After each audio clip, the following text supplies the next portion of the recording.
This is a March update on my 112 gallon Average Reef. Not much has really changed over the last month. I don't think there's any new additions. I have run into a few minor issues and I'm thinking about making a couple of other changes. I'll go through everything in the next couple of minutes here. First thing is I'm down one fish. I did lose my royal gramma. Unfortunately he was eaten. The day before he was fine, and the next morning he was a pile of yellow and purple goo.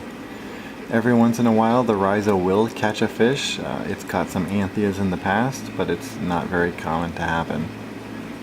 It's the price you pay with a big non-photosynthetic coral. Another issue I'm having is this frog spawn just doesn't look quite right. It's been like this for a while now. The water parameters haven't changed, the flow hasn't changed, it just doesn't fully open. For the past 2 weeks, the gorgonian has been closed up and had algae growing on it. I had a similar problem almost exactly a year ago.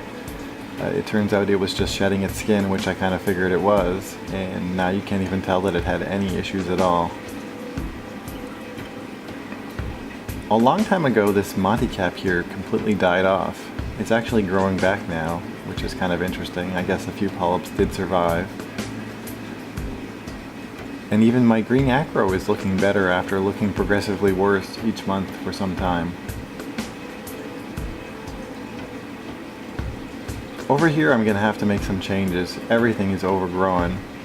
The leather's actually resting on the pocillopora almost all the time, and it does basically reach the acro in the corner too. Only a portion of the pocillopora colony gets light now, and it's also, again, rubbing up against the leather, which is not really ideal. So the options I have are to trim back the leather, which I have done, and it will just grow back in a few months, or I could try and move the pocillopora. I have just one empty spot on the rockwork here. I was initially saving this for other corals, but maybe it's better to just move that piece here. I haven't really decided yet, but if you have any thoughts, please leave them in the comments below. It does look great fully grown in, but fully grown in means there's no room for anything to grow.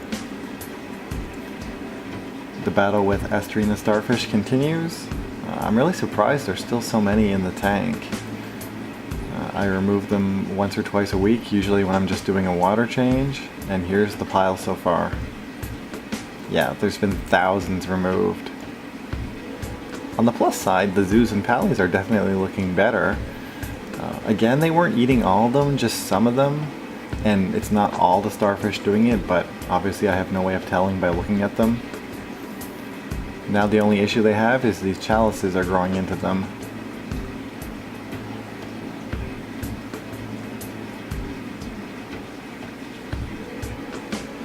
My toadstools are looking pretty good. They haven't split in a while, even though they are probably going to split sometime soon.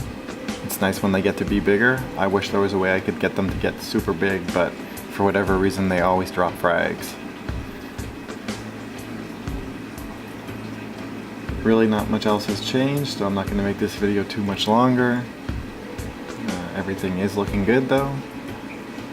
The side shot is still my favorite. You can see there's just a couple of spots left that I could actually fill in with frags of the same corals, but I'm holding out hope to get some new pieces eventually. Thanks for watching, and happy reefing.